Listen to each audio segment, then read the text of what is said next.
Exclusive ಆದಂತ ಸುದ್ದಿ. ಅದರಲ್ಲಿ ಮೊದಲ ಸುದ್ದಿ ಪ್ರಜ್ವಲ್ ರೇವಣ್ಣ ವಿಡಿಯೋ ಪ್ರಕರಣ. ವಿಚಾರಣೆಗೆ ಹಾಜರಾಗೋದಕ್ಕೆ ಪ್ರಜ್ವಲ್ ರೇವಣ್ಣಗೆ ಇನ್ನು 1 ಗಂಟೆ ಡೆಡ್ಲೈನ್ ಇರೋದು. ಎಸ್ಐಟಿ ತನಿಖೆಯನ್ನ ಕೈಗೆತ್ತಿಕೊಂಡಿದೆ.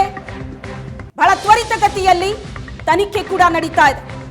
ಬೆಳಿಗ್ಗೆ 10 ಗಂಟೆಗೆ ಬೆಂಗಳೂರು ಕಚೇರಿಗೆ ಹಾಜರಾಗಬೇಕು ಅಂತ ಪ್ರಜ್ವಲ್ ರೇವಣ್ಣಗೆ ಎಸ್ಐಟಿ ನೋಟಿಸ್ ಅನ್ನ ಕೊಟ್ಟಿದೆ.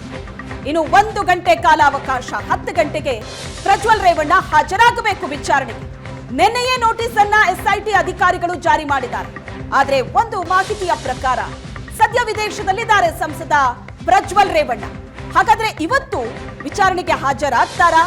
ಹಾಜರಾಗಿಲ್ಲ ಅಂತ ಅಂದ್ರೆ ಏನಾಗಬಹುದು? ಕಾನೂನು ತಜ್ಞರ ಅಭಿಪ್ರಾಯವನ್ನು ಕೂಡ ಸಂಗ್ರಹಿಸಲಾಗ್ತಾ ಇದೆ. ಸದ್ಯ ವಿದೇಶದಲ್ಲಿ ಪ್ರಜ್ವಲ್ ರೇವಣ್ಣ ಇದ್ದು ಇವತ್ತಿನ ವಿಚಾರಣೆಗೆ ಹಾಜರಾಗ್ತಾರಾ? ಹಾಜರಾಗದೇ ಇದ್ರೆ ಏನಾಗತ್ತೆ? ಕಾನೂನು ತಜ್ಞರ ಸಲಹೆ ಅಭಿಪ್ರಾಯವನ್ನು ಕೂಡ ತೆಗೆದುಕೊಳ್ಳಲಾಗ್ತಾ ಇದೆ. ಪ್ರಜ್ವಲ್ ರೇವಣ್ಣ ವಿಡಿಯೋ ಪ್ರಕರಣ ಬಹಳ ಜೋರಾಗಿ ಸದ್ದು ಮಾಡ್ತಾ ಇದೆ. ರಾಜ್ಯ ಮಟ್ಟದಲ್ಲಿ ಮಾತ್ರ ಅಲ್ಲ, ರಾಷ್ಟ್ರ ಮಟ್ಟದಲ್ಲೂ ಕೂಡ ಈ ಪ್ರಕರಣ ಸದ್ದು ಮಾಡ್ತಾ ಇದೆ. ಲೋಕಸಭೆ ಚುನಾವಣೆ 2ನೇ ಹಂತದ ಮತದಾನ ಬಾಕಿ ಇದೆ. ಇನ್ನು 7 ದಿನ ಬಾಕಿ ಇದೆ. ರಾಜ್ಯದಲ್ಲಿ 14 ಕ್ಷೇತ್ರಗಳಲ್ಲಿ ಅಬ್ಬರದ ಪ್ರಚಾರ. ಬಹಳ ಜೋರಾದಂತಹ ಪೈಪೋಟಿ ನಡೀತಾ ಇರೋ ಈ ಸಂದರ್ಭದಲ್ಲಿ ಈ ವಿಡಿಯೋ ಪ್ರಕರಣ ಬಹಳ ಜೋರಾಗಿ ಸೌಂಡ್ ಮಾಡ್ತಾ ಇದೆ. ಪ್ರಜ್ವಲ್ ಹಾಗಿದ್ರೆ ನೋಟಿಸ್ಗೆ ಸ್ಪಂದಿಸಿ ಬರ್ತಾರ? ನಿಜಕ್ಕೂ ವಿದೇಶದಲ್ಲೇ ಪ್ರಜ್ವಲ್ ಇದ್ದಾರ? ಎಲ್ಲಿದ್ದಾರೆ ಪ್ರಜ್ವಲ್? ಜೊತೆಗೆ ಈ ನೋಟಿಸ್ಗೆ ಅವರು ಸ್ಪಂದಿಸದೆ ಹೋದಲ್ಲಿ ನೋಟಿಸ್ ಹೇಳುವಂತೆ ಇನ್ನು 1 ತಾಸಿನೊಳಗೆ ಅಂದ್ರೆ 10 ಗಂಟೆಗೆ ಹಾಜರಾಗಬೇಕಾಗತ್ತೆ ಎಸ್ಐಟಿ ಅಧಿಕಾರಿಗಳ ಎದುರುಗಡೆ ವಿಚಾರಣೆಗೆ. ಬರಲಿಲ್ಲ ಅಂತಂದ್ರೆ ಏನಾಗತ್ತೆ?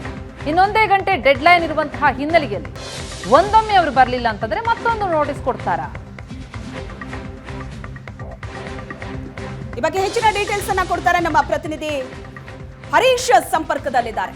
ಹರೀಶ್, ಬಹಳ ಜೋರಾಗಿ ಸದ್ದು ಮಾಡ್ತಾ ಇರುವಂತಹ ಪ್ರಕರಣ ಕೇವಲ ಹಾಸನ ಮಾತ್ರ ಅಲ್ಲ, ಕೇವಲ ರಾಜ್ಯದ ಮಟ್ಟಿಗೆ ಮಾತ್ರ ಅಲ್ಲ, ರಾಷ್ಟ್ರ ಮಟ್ಟದಲ್ಲಿ ಸೌಂಡ್ ಮಾಡ್ತಾ ಇದೆ ಈ ಪ್ರಕರಣ.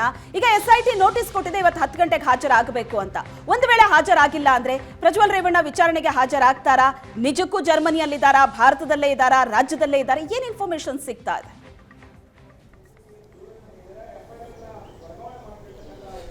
ಶ್ವೇತಾ, ಹಾಸನ ಪ್ರಜ್ವಲ್ ರೇವಣ್ಣನವರದು ಎನ್ನಲಾದ ಅಶ್ಲೀಲ ವಿಡಿಯೋ ಪ್ರಕರಣಕ್ಕೆ ಸಂಬಂಧಪಟ್ಟಂತೆ ತನಿಖೆಯನ್ನು ಚುರುಕುಗೊಳಿಸಿದೆ ಎಸ್ಐಟಿ ತಂಡ. ಅದರ ಮೊದಲ ಭಾಗವಾಗಿ ಆರೋಪಿಗಳಾದಂತಹ ಪ್ರಜ್ವಲ್ ರೇವಣ್ಣ ಮತ್ತು HD ರೇವಣ್ಣ ಅವರಿಗೆ ಈಗಾಗಲೇ ನೋಟಿಸನ್ನು ಜಾರಿ ಮಾಡಿದೆ. ಅವರು ರಿಸೀವನ್ನ ಮಾಡಿಕೊಳ್ಳದ ಇರದೇ ಇರುವ ಕಾರಣಕ್ಕಾಗಿ ಮನೆಯ ಬಾಗಿಲಿಗೆ, ಹೊಳೆನರಸೀಪುರದ ನಗರದಲ್ಲಿರುವಂತಹ ಮನೆಯ ಬಾಗಿಲಿಗೆ ನೋಟಿಸನ್ನು ಅಂಟಿಸಲಾಗಿದೆ. ಜೊತೆಗೆ ಈಗಾಗಲೇ ಅವರಿಗೆ ಮಾಹಿತಿ ಹೋಗಿದೆ. ಹೊಳೆನರಸೀಪುರ ನಗರ ಠಾಣೆಯಲ್ಲಿ ಪ್ರಕರಣ ದಾಖಲಾಗಿತ್ತು. ಆ ಪ್ರಕರಣದ ತನಿಖೆಯನ್ನು ಎಸ್ಐಟಿ ಈಗಾಗಲೇ ಹಸ್ತಾಂತರ ಮಾಡಿಕೊಂಡು ತನಿಖೆಯನ್ನು ನಡೆಸ್ತಾ ಇದೆ.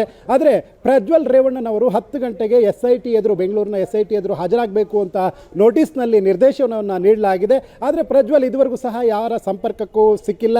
ಒಂದು ಮಾಹಿತಿಯ ಪ್ರಕಾರ ವಿದೇಶದಲ್ಲಿ ಇದ್ದಾರೆ ಅಂತ ಹೇಳಲಾಗ್ತಾ ಇದೆ. ಹಾಗಾದರೆ ವಿದೇಶದಲ್ಲಿ ಇದ್ದಿದ್ದೇ ಆದರೆ ಪ್ರಜ್ವಲ್ ರೇವಣ್ಣ 10 ಗಂಟೆಗೆ ಎಸ್ಐಟಿ ಎದುರುಗಡೆ ಹಾಜರಾಗಲಿಕ್ಕೆ ಸಾಧ್ಯ ಆಗುತ್ತಾ ಅನ್ನುವಂತಹದ್ದು ಸದ್ಯ ಚರ್ಚೆಯಲ್ಲಿರುವಂತಹ ವಿಷಯ.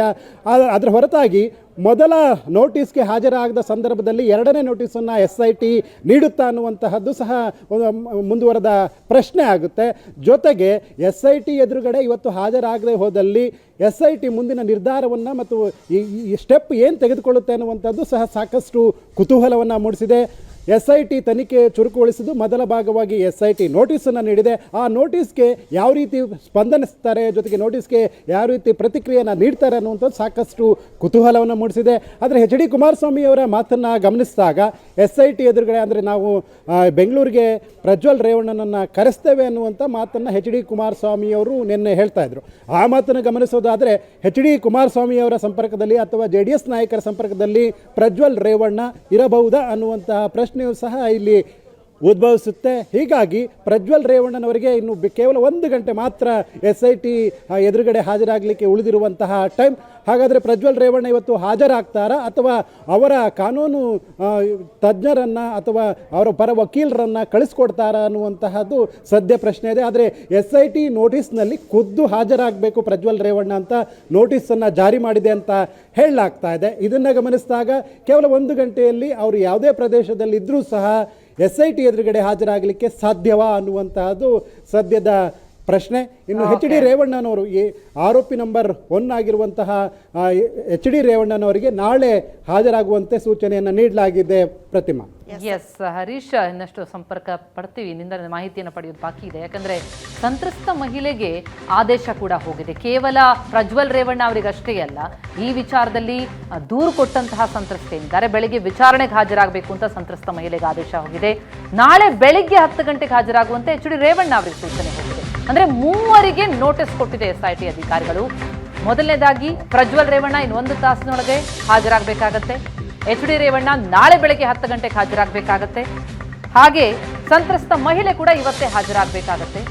ಎಚ್ ಡಿ ರೇವಣ್ಣ ಮತ್ತು ಪ್ರಜ್ವಲ್ ರೇವಣ್ಣ ಭೇಟಿಯಾಗದ ಹಿನ್ನೆಲೆ ಹೊಳೆನರಸೀಪುರ ಮನೆಯ ಬಾಗಿಲಿಗೆ ನೋಟಿಸ್ ಅಂಟಿಸಿದ್ದಾರೆ SIT ಅಧಿಕಾರಿಗಳು. ಮನೆಯಲ್ಲಿ ಯಾರೂ ಇಲ್ಲದ ಕಾರಣ ಮನೆಯ ಬಾಗಿಲಿಗೆ ನೋಟಿಸ್ ಅಂಟಿಸಿ ಹೋಗಿದ್ದಾರೆ.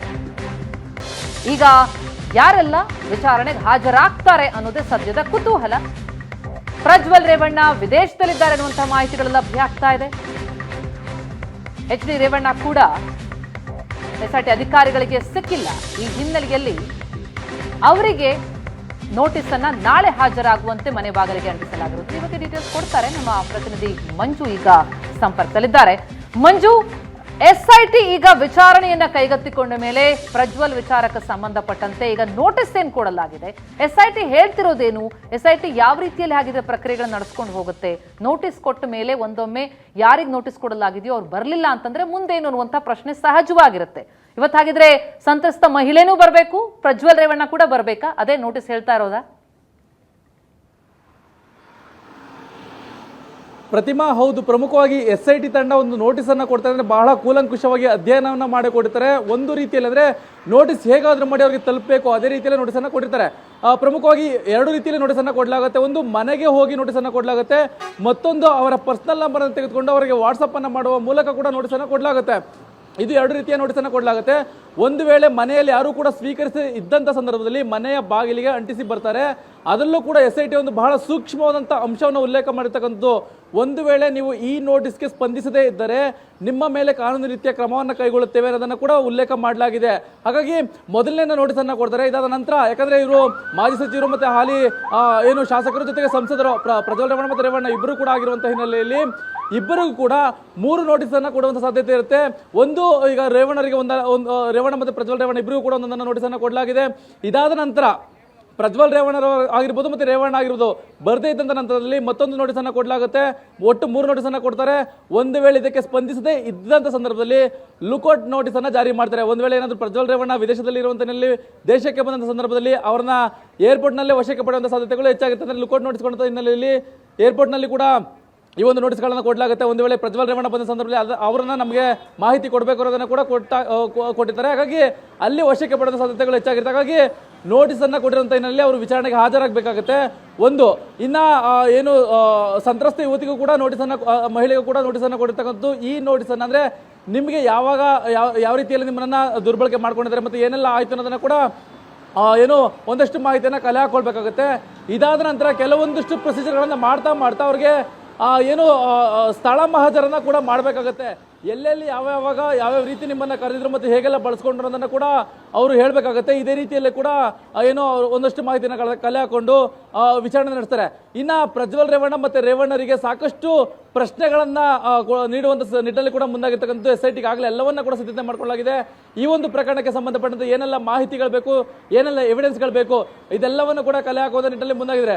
ಪ್ರಮುಖವಾಗಿ ಈ ಒಂದು ವಿಡಿಯೋ ಲೀಕ್ ಆಗಿರ್ತಕ್ಕಂಥದ್ದು ಕೂಡ ತನಿಖೆಯನ್ನ ಮಾಡ್ತಾ ಹೋಗ್ತಾರೆ. ಪ್ರತಿಮಾ, ತನಿಖೆಯನ್ನ ಮಾಡ್ತಕ್ಕಂಥ ಸಂದರ್ಭದಲ್ಲಿ ಈ ವಿಡಿಯೋಗಳು ಒಂದರಿಂದ ಒಂದು ಮೊಬೈಲ್ಗೆ ಬಂದಿರತಕ್ಕಂಥ ಹಿನ್ನೆಲೆಯಲ್ಲಿ ಇದು ಎಡಿಟೆಡ್ ಅಂತ ಬರುತ್ತೆ. ಅಂದ್ರೆ ಇದನ್ನ FSL ತಂಡಕ್ಕೆ ಕಳಿಸ್ಲಿಕ್ಕೆ ಸಾಧ್ಯ ಆಗೋದಿಲ್ಲ.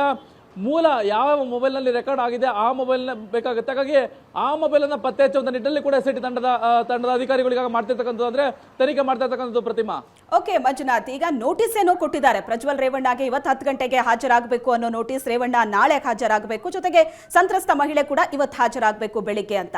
ಈಗ ಒಂದು ವೇಳೆ ಪ್ರಜ್ವಲ್ ರೇವಣ್ಣ ಇವತ್ತು ನೋಟಿಸ್ನ ಪ್ರಕಾರ 10 ಗಂಟೆಗೆ ವಿಚಾರಣೆಗೆ ಹಾಜರಾಗಿಲ್ಲ ಅಂದ್ರೆ, ಯಾಕಂದ್ರೆ 3 ನೋಟಿಸ್ ಏನೋ SIT ಕೊಡುತ್ತೆ, ಅದಾದ ನಂತರ ಕ್ರಮಕ್ಕೆ ಮುಂದಾಗುತ್ತೆ ಅಂತ.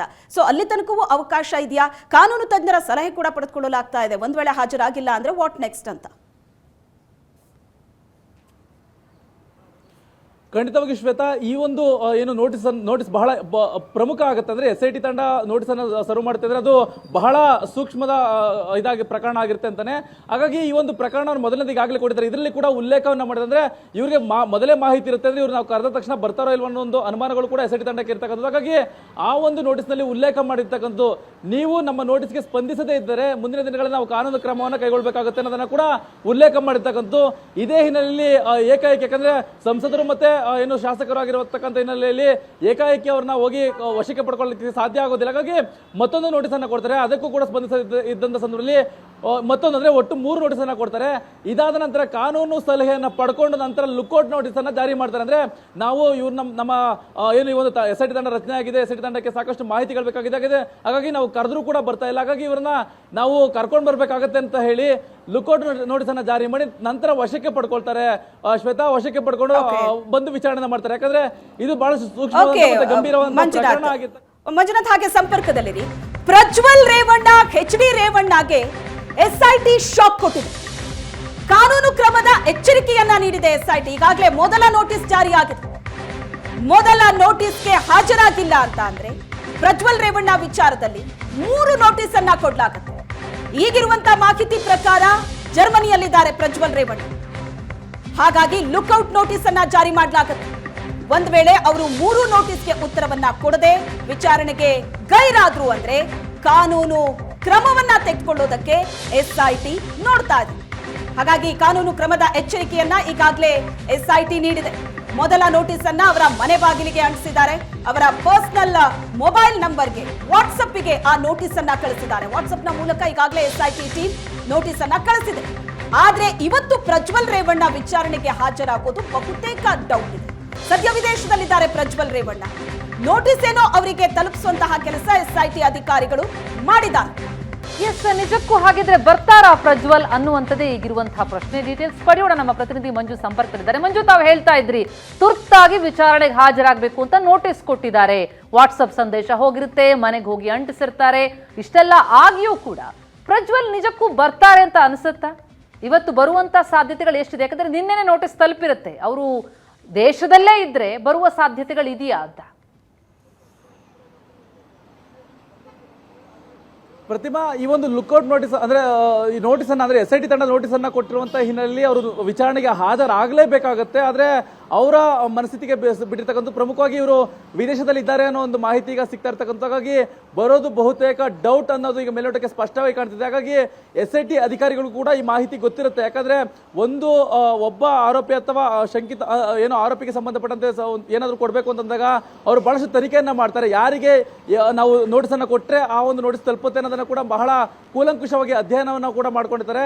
ಹಾಗಾಗಿ ಆ ಒಂದು ನೋಟಿಸ್ ಅನ್ನ ಅವ್ರಿಗೆ ತಲುಪಿಸುವಂತ ಪ್ರಯತ್ನವನ್ನ ಮಾಡುವಂತ ಎಲ್ಲಾ ಕ್ರಮವನ್ನ ಕೂಡ ಏನು SIT ಅಧಿಕಾರಿಗಳು ಮಾಡ್ಕೊಂಡಿರ್ತಾರೆ. ಆದ್ರೆ ಇದು ಮೊದಲನೇ ನೋಟಿಸ್ ಅವ್ರಿಗೆ ತಲುಪಿರಲ್ಲ. ಅಂದ್ರೆ ಒಂದು ಕಡೆ ಮನೆಗೆ ನೋಟಿಸ್ ಅನ್ನು ಅಂಟಿಸಿರ್ತಕ್ಕಂಥದ್ದು, ಮತ್ತೊಂದು ವಾಟ್ಸಪ್ ಕೂಡ ನೋಟಿಸ್ ಅನ್ನು ಕಳಿಸಿರ್ತಕ್ಕಂಥದ್ದು. ಇವೆರಡೂ ಕೂಡ ಅವರಿಗೆ ತಲುಪಿಲ್ಲ ಅಂತಂದಾಗ ಮತ್ತೊಂದು ನೋಟಿಸ್ ಅಂತ ಕಳಿಸುವಂತ ಕೆಲಸವನ್ನ ಮಾಡ್ತಾರೆ. ಸಂಬಂಧಪಟ್ಟವರಿಗೆ ಮಾಹಿತಿಯನ್ನು ಕೂಡ ಕೊಡ್ತಾರೆ. ಬರ್ದೇ ಇದ್ದಂತ ಸಂದರ್ಭದಲ್ಲಿ ಕಾನೂನು ಕ್ರಮ ಕೈಗೊಳ್ತೀವಿ ಅನ್ನೋದನ್ನ ಕೂಡ ಎಚ್ಚರಿಕೆಯನ್ನು ಕೂಡ ಕೊಡ್ತಾರೆ. ಸದ್ಯ ಇದಕ್ಕೂ ಕೂಡ ಸಂಬಂಧಿಸಿ ಹೋದ್ರೆ ಮುಂದಿನ ದಿನಗಳಲ್ಲಿ ಅಂದ್ರೆ 3 ನೋಟಿಸ್ ನಂತರ ಏನು ಲುಕ್ಔಟ್ ನೋಟಿಸ್ ಅನ್ನು ಜಾರಿ ಮಾಡಿ ವಶಕ್ಕೆ ಪಡೆದ ಸಾಧ್ಯತೆಗಳು ಹೆಚ್ಚಾಗಿರುತ್ತೆ. ಆದ್ರೆ ಅವರು ಬರಬೇಕಾಗುತ್ತೆ. ಸದ್ಯ ಇವತ್ತು ಬರೋದು ಬಹುತೇಕ ಡೌಟ್ ಇರುತ್ತೆ. ಒಂದು ವೇಳೆ ಅವರು ಬರ್ದೇ ಇದ್ರು ಕೂಡ ಅವರ ವಕೀಲ ಅಂದ್ರೆ ಏನು ಕಾನೂನು ಸಲಹೆಗಾರನ ಪಡ್ಕೊಂಡು ಅಲ್ಲಿ ಮತ್ತೊಂದು ಅವರಿಗೆ ಅಪ್ಲಿಕೇಶನ್ ಕೂಡ ಹಾಕೊಳ್ಬೇಕಾಗುತ್ತೆ. ಯಾಕಂದ್ರೆ ನಾನು ಇಂಥ ಸಂದರ್ಭದಲ್ಲಿ ಬರ್ತೀನಿ, ನಾನು ಈ ರೀತಿ ಕೆಲಸದ ನಿಯಮಿತ ಎಲ್ಲ ಹೋಗಿದೆ ಅಂತ ಹೇಳಿ ಅವ್ರ ಅಪ್ಲಿಕೇಶನ್ ಹಾಕೊಳ್ಬಹುದಾಗಿದೆ. ಆದ್ರೆ ಅದಕ್ಕೆ SIT ಅಧಿಕಾರಿಗಳು ಸಮಯವನ್ನು ಕೊಡ್ತಾರಾ ಕೊಡಲ್ವಾ ಅನ್ನೋದು ಕೂಡ SIT ಅಧಿಕಾರಿಗಳಿಗೆ ಬಿಟ್ಟಿರ್ತಕ್ಕಂಥದ್ದು. ಯಾಕಂದ್ರೆ ಇದು ಸೂಕ್ಷ್ಮವಾದಂತಹ ಪ್ರಕರಣ. ರಾಜ್ಯಾದ್ಯಂತ ದೇಶಾದ್ಯಂತ ಈ ಒಂದು ವಿಡಿಯೋ ಸಾಕಷ್ಟು ವೈರಲ್ ಆಗಿರ್ತಕ್ಕಂಥ ಹಿನ್ನೆಲೆಯಲ್ಲಿ ತಾವು ತುರ್ತಾಗಿ ಬರಬೇಕು ಅನ್ನೋದನ್ನ ಕೂಡ ಸ್ಪಷ್ಟಪಡಿಸಿದ್ದಾರೆ. ಪ್ರತಿಮಾ, ಥ್ಯಾಂಕ್ ಯು ಮಂಜು ತಮ್ಮೆಲ್ಲ ಮಾಹಿತಿಗೆ.